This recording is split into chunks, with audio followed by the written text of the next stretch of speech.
बिस्मिल्लाहिर्रहमानिर्रहीम। अस्सलाम वालेकुम नादरीन, आप यूट्यूब चैनल देख रहे हैं। मैं इमरान खान हूँ। एक तो जो डील वाला मामला है उसको ज़रा क्लियर कर लेते हैं। देखिए, मैं आपको बहुत दफ़ा पहले ये कह चुका हूँ कि इमरान खान साहब इस्टेब्लिशमेंट से बातचीत करने के लिए तैयार हैं, लेकिन अपने मौक़िफ़ को बदलने के लिए तैयार नहीं है। ये बार बार मैं आपको कह चुका हूँ कि जो उनका बुनियादी मकसद है उससे वो पीछे नहीं हट रहे, अपना मौक़िफ़ नहीं बदलेंगे, लेकिन बातचीत करने के लिए डेमोक्रेट है वो हर वक्त तैयार है। फवाद चौधरी ने इसको मज़ीद एक्सप्लेन किया है, लेकिन इमरान खान साहब की जो बहन उनको मिली हैं अलीमा खान साहिबा, उन्होंने बाहर आकर इमरान खान साहब की इस हवाले से जो नई बातचीत है वो पाकिस्तान की मीडिया को बताई और बहुत सारी चीज़ें आज क्लियर कर दी। एक तो उन्होंने कहा जो लफ्ज़ है ना डील, उस पर इमरान खान साहब बहुत गुस्सा होते हैं और उन्हें बहुत बुरा लगता है जब लफ्ज़ डील इस्तेमाल किया जाता है।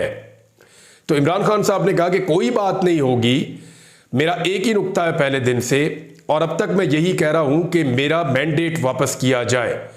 जो अवाम ने मैंडेट दिया है हमारी पॉलिटिकल पार्टी को, वो मैंडेट वापस किया जाए, हमारे बेगुनाह कारकुनों को रिहा किया जाए, और उसके बाद जो है वो डील नहीं बातचीत। उन्होंने जोर देते हुए कहा कि इमरान खान ने कहा कि डील नहीं बातचीत की जा सकती है, और जो सियासतदान होते हैं, जो जमहूरियत पसंद होते हैं या डेमोक्रेट्स होते हैं, वो बातचीत ही करते हैं, वो हथियार तो उठाते नहीं हैं। उनके पास यही एक रास्ता होता है कि डायलॉग के ज़रिए से वो दुनिया को आगे बढ़ाना चाहते हैं। अगर डायलॉग्स ना होते तो पूरी दुनिया में सियासतदानों की ज़रूरत ही ना होती, फिर सारे लोग अपनी अपनी फ़ौज बनाते, जिसके बाद ताकत होती वो अपनी बात मनवा लेता। तो एक्चुअली डायलॉग वो चीज़ है जिसकी वजह से दुनिया में अमन रहता है और दुनिया आगे बढ़ती है। तो इमरान खान साहब ने कहा जी डायलॉग करने के लिए तैयार हूँ, लेकिन डील का लफ्ज इस्तेमाल ना किया जाए। उन्होंने उसको माइंड किया है, लेकिन बातचीत के लिए भी उनकी शरायत है। उन्होंने कहा जी पहले तो मैंडेट वापस करो ना, और उसके बाद फिर जो बेगुनाह कारकुन है उनको रिहा किया जाए। फवाद चौधरी साहब ने इसको मजीद एक्सप्लेन किया है। गो कि अभी वो पाकिस्तान तहरीक इंसाफ का हिस्सा नहीं है, लेकिन मेरे ख्याल में तहरीक इंसाफ इसको जैसे एक्सप्लेन कर सकती थी उससे बेहतर शायद इस वक्त इसको फवाद चौधरी ने एक्सप्लेन किया इस बात को। बहुत सारे अच्छे लोग हैं तहरीक इंसाफ में, बहुत अच्छी एक्सप्लेनेशन देते हैं, बहुत सारी चीज़ें जो है बड़ी क्लैरिटी के साथ लेकर आते हैं, लेकिन फवाद चौधरी की अपनी एक खूबी है। उन्होंने कहा कि अगर बानी पीटीआई इमरान खान ने डील की तो वो शहबाज शरीफ बन जाएंगे। बिल्कुल इसको सिंप्लीफाई कर दिया कि ये शहबाज शरीफ है, ये इमरान खान है। आप सियासी वक़्त देख लेना, शहबाज शरीफ की कुछ भी नहीं है अभी। तो अगर इमरान खान ने भी डील की तो शहबाज शरीफ बन जाएंगे, रबड़ स्टैंप, कुछ नहीं कर सकेंगे। हुकूमत शायद बना भी ले तो इख्तियारात कोई नहीं होंगे, और डरे डरे सहमे सहमे फिरेंगे, पब्लिक की सपोर्ट भी नहीं होगी। तो उन्होंने कहा जी कि लाहौर हाई कोर्ट में वो आए थे, उसके बाद वो मीडिया से बातचीत कर रहे थे। उन्होंने कहा शहबाज शरीफ को अब खतरा अपने घर से नहीं, बाहर वालों से और उनसे है जो उनको लेकर आए हैं। फवाद चौधरी का कहना था कि पाकिस्तान में जो हालात चल रहे हैं, इतने बहरानों में हमें संभलने की ज़रूरत है। आईन मौजूद है, किसी नए चार्टर की ज़रूरत नहीं है। एक सवाल के जवाब में फवाद चौधरी का कहना था हमारे मुल्क के जजेस एक तारीख रकम कर रहे हैं, पाकिस्तान में एक सोशल चेंज आ चुका है। डील से मुताल्लिक सवाल का जवाब देते हुए उन्होंने कहा कि कोई किसी से डील नहीं कर सकता, सिचुएशन ही ऐसी हो गई, सारे फंस गए, कोई किसी से डील नहीं कर सकता। बानी पीटीआई भी डील नहीं करेंगे, अगर बानी पीटीआई ने डील की तो वो शहबाज शरीफ बन जाएंगे। फवाद चौधरी का कहना था कि राब्ते हर जमात से होने चाहिए, हमें एक दूसरे की बात सुननी चाहिए। और एक बड़ा इंपॉर्टेंट उन्होंने जो जुमला बोला फवाद चौधरी ने, उन्होंने कहा जी कि डील नहीं एंगेजमेंट। डील कुछ और होती है, एंगेजमेंट कुछ और होती है। एंगेजमेंट की जा सकती है, बातचीत का रास्ता खुला रहना चाहिए, लेकिन डील नहीं। लेकिन इमरान खान ने बातचीत के लिए भी, डील तो बहुत दूर की बात है, इमरान खान ने बातचीत के लिए भी जो शराइत रख दी है वो मैंने आपको पढ़ के सुना दी। दो चीज़ें बड़ी क्लियरली उनकी बहन ने बाहर आकर बताई। उन्होंने कहा डील पे तो वो गुस्सा कर रहे हैं, दो चीज़ें बहुत क्लियर है। उन्होंने कहा बातचीत हो सकती है, लेकिन पहले मैंडेट वापस करो, बेगुनाह कारकुनों को रिहाई दो। दूसरी एक खबर जो बहुत अहम है, पाकिस्तान तहरीक इंसाफ ने वाइट पेपर शाया कर दिया है। ये दो अलग अलग पेपर हैं। एक जो है वो एक्सपर्ट वाइट पेपर है, 28 सफ़हात पर मुश्तमिल है, इसमें बहुत सारी तफसीलात लिखी है। दूसरा जो वाइट पेपर है वो 234 सफ़हात के ऊपर मुश्तमिल है। और मैंने जब इस वाइट पेपर को पढ़ा और इसको देखा, अभी इसके ऊपर हम काम कर रहे हैं, इसमें तफसीलात निकाल रहे हैं, इसमें कोई ऐसी चीज़ मुझे नहीं लगा जिसको पाकिस्तान तहरीक इंसाफ ने छोड़ दिया। हर चीज़ को ब्रीफली उन्होंने डिस्कस किया है, यानी किसी भी एक चीज़ के ऊपर अगर वो लिखना चाहते तो 100 सफ़हात लिख सकते थे, लेकिन हर चीज़ को 2-3 सफ़हात के अंदर उन्होंने समअप किया और फिर अगले टॉपिक पे चले गए। लेकिन जो कुछ पाकिस्तान तहरीक इंसाफ के साथ इन इंतखाबात को लेकर हुआ, जिस तरह इमरान खान साहब को दीवार से लगाया गया, जो कुछ उनकी पार्टी के साथ किया गया, इसके ऊपर मुझे पूरा एक अलग वीलॉग करना है कि व्हाइट पेपर एक्चुअली आपको समझ आना चाहिए और तहरीक इंसाफ कहना क्या चाहती है उस व्हाइट पेपर में बिल्कुल आसान करके मैं आपके सामने रख दूंगा। लेकिन ये अपने ज़हन में रखें कि बड़ी मेहनत हुई है, प्रोफेशनली इसको हैंडल किया गया है। अल्फाज का चुनाव मैं देख रहा था, हेडलाइंस देख रहा था, उसका जो ऑर्डर है, जिस तरह उसको लिखा गया है कि पहले कौन सी चीज़ रखनी है, बाद में कौन सी चीज़ रखनी है, किस तरीके से उसको लेकर चलना है, एक्सीलेंट, बड़ा ज़बरदस्त तरीके का एक वाइट पेपर है। प्रोफेशनली इसको हैंडल किया गया है। इसमें कुछ चीज़ें तो बहुत अच्छी हैं, कुछ खामियां भी हैं, वो मैं बाद में तस्करा करूंगा। लेकिन बैरिस्टर गौहर, उमर अयूब और दीगर जो लोग हैं पाकिस्तान तहरीक इंसाफ के, वो इस वाइट पेपर को जारी करने के अंदर शामिल थे। ये जो तहरीक इंसाफ का वाइट पेपर है, इसको ज़्यादा जगह नहीं दी गई पाकिस्तान की मीडिया पे, लेकिन ये दो अलग अलग डॉक्यूमेंट्स हैं, इनके ऊपर हमें पूरा वीलॉग करेंगे ताकि तफसीलात आपके सामने आ जाए।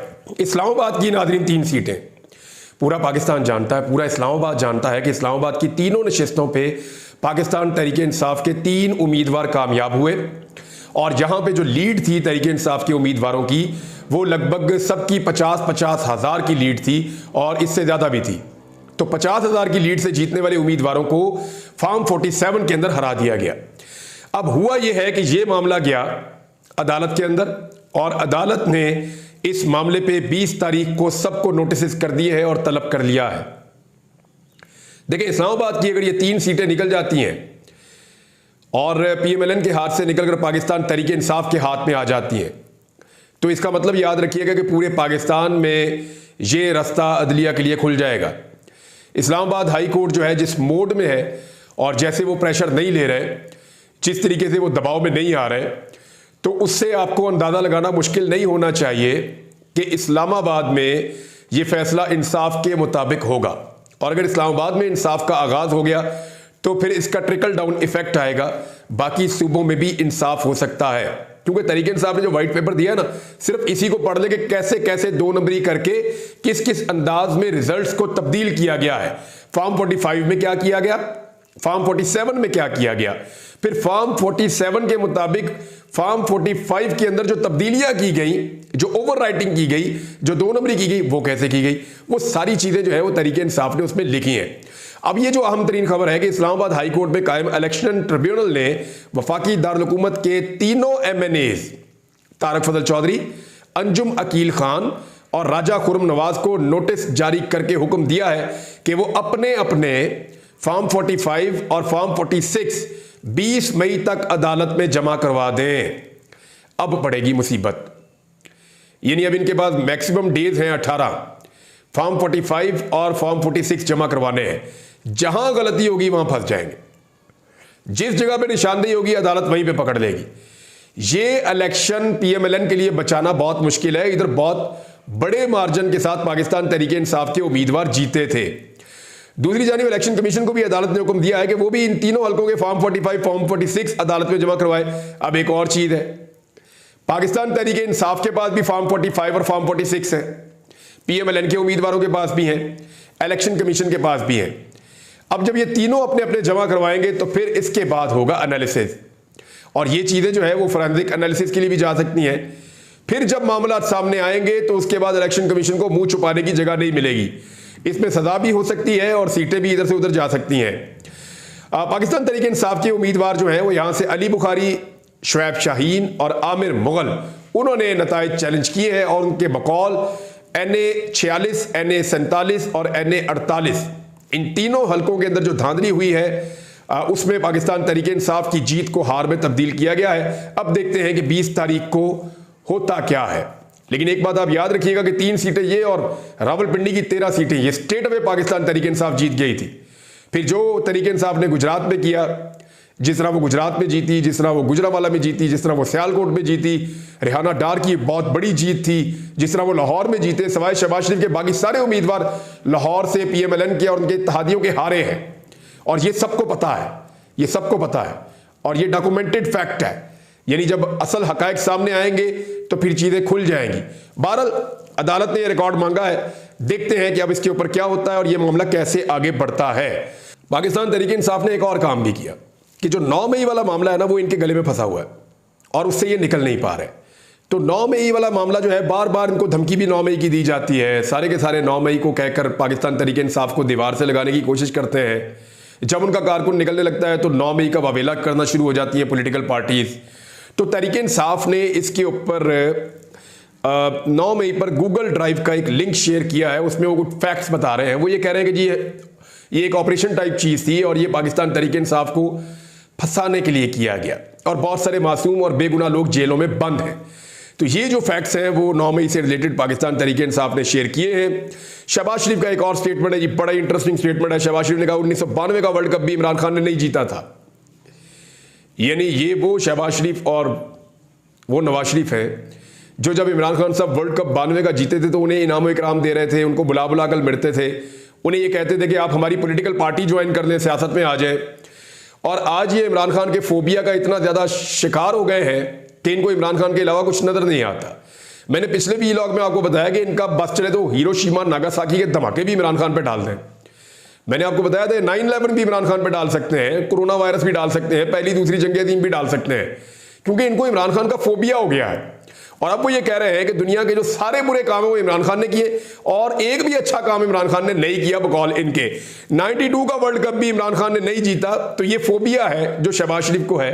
एक वक्त था इनकी भी सियासत होती थी, इनके पीछे भी कारकुन होते थे, एक वक्त था इनका तोती बोलता था, लेकिन फिर ये डीले करना शुरू हो गए और कौम को आहिस्ता आहिस्ता समझ आ गई।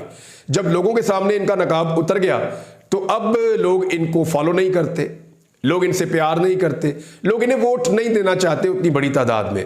तो ऐसी सूरत हाल में जिसको लोग देना चाहते हैं वोट, ये उसको अपना दुश्मन समझते हैं और हर चीज उठाकर लाकर उसके कांधों पर फेंकते हैं। अब जो इमरान खान के बदतरीन दुश्मन भी मानते थे कि 1992 का वर्ल्ड कप इमरान खान की एक बहुत बड़ी कामयाबी है, शहबाज शरीफ साहब उस पर भी कह रहे हैं कि वो भी इमरान खान ने नहीं जीता। फजलुर रहमान साहब का कराची का जलसा हो या वो एक मार्च का ऐलान करें, लॉन्ग मार्च के ऐलान पे राणा सनाउल्लाह साहब कह रहे हैं कि उनको फ्री हैंड देंगे, कोई उनके ऊपर सख्ती नहीं होगी। कराची के अंदर जो है वो बाकायदा एक रूट का प्लान दिया गया है कि फलां फलां सड़कों से आपने नहीं जाना, वहां फजलुर रहमान साहब की जमात जो है वो जलसा कर रही है।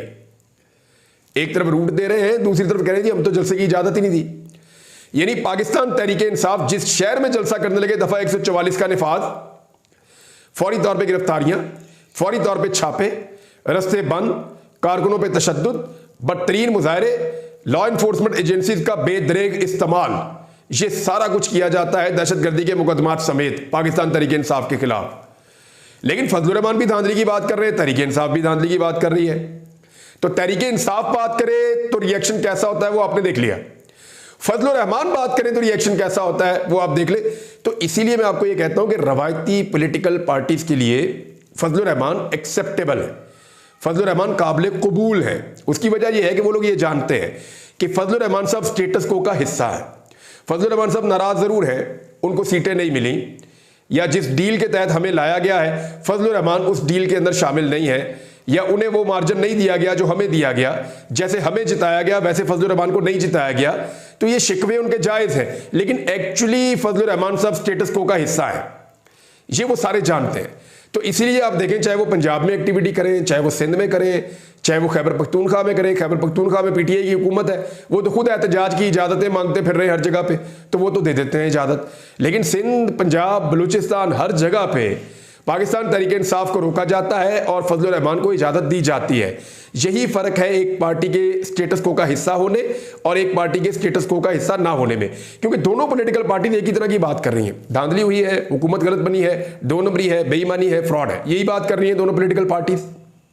हुकूमत गिरा दी जाए, जिसका मैंडेट है उसको दे दिया जाए, या आने वाले दिनों में कहेंगे फ्रेश इलेक्शन करवा लिया जाए, तो मुतालबात भी एक जैसे हैं। लेकिन मामला क्या है, एक पार्टी स्टेटस को की है तो उसको अलाउ करते हैं, दूसरी नहीं है उसको अलाउ नहीं करते। नाज़रीन, किसानों के हवाले से एक और बुरी खबर है कि किसान दुश्मनी जो है वो हुकूमत का ऐसा लगता है खासा बन गई है। कोट अद्दू में एहसानपुर सीड फार्म, इसकी जो 2400 एकड़ आबाद और जरखेज ज़मीन, इसको काश्तकार हैं जो बेचारे किसान हैं, गरीब किसान, उन्होंने हुकूमत से लेकर इस ज़मीन को काबिल काश्त बनाया था और इस पर बड़ी मेहनत की थी। अच्छा, इसको जो है वो किसानों से लेकर कॉर्पोरेट फार्मिंग स्कीम के तहत छोटे काश्तकारों से लेकर एक बड़ी कंपनी को लीज पर दे दिया गया है। और इस मामले पर उमर अयूब साहब से आकर बेचारे किसान मिले हैं और वो ये कह रहे हैं जी हमारी जो ज़मीन है वो वापस लेकर दी जाए। छोटे काश्तकारों ने ज़मीन को सरकार से पट्टा पर लेकर मेहनत से आबाद किया हुआ है और सरकार को मुआवजा भी अदा करते हैं। वो बेचारे गरीब किसान हैं, लेकिन अब वो कॉरपोरेट बहुत बड़ी इसको कंपनी को दे रहे हैं। एक्चुअली एक चीज़ होने जा रही है पाकिस्तान में, मैं आपको बता देता हूँ कि सऊदी अरब के अंदर अल्फा लगाने के ऊपर पाबंदी लग गई थी। ये ज़ेरे ज़मीन पानी को पी जाती है। ये एक ऐसी फसल है जो घोड़ों को और जो मवेशियों को दी जाती है और इसमें बहुत ज़्यादा प्रोटीन्स होते हैं, बड़ी ज़बरदस्त फसल है, लेकिन ये ज़ेरे ज़मीन पानी को बहुत ज़्यादा ज़ाया करती है। सऊदी अरब में और गल्फ़ में इस पर पाबंदी लग गई। फिर उन्होंने अमेरिका से मुआहदा किया, कुछ और मुल्कों में इन्होंने कोशिश की तो उन मुल्कों ने इनको इजाज़त नहीं दी। अब पाकिस्तान के अंदर कुछ ऐसी कंपनीज हैं जो इस किस्म की फसलें लगाकर ये अल्फा और इस तरह की जो अजनास हैं इनको लगाने के बाद इनको ड्राई करके और इनको पैक करके गल्फ़ ममालिक के अंदर भेज रही हैं। इससे पाकिस्तान के अंदर जो ज़ेरे ज़मीन पानी की सूरत हाल है वो ख़राब हो रही है। तो मुझे लगता है कि शायद ये उसी का एक हिस्सा है। बहरहाल देखते हैं, अब तक के लिए इतने, अपना ख्याल रखिएगा, अपने चैनल का भी। अल्लाह हाफ़िज़।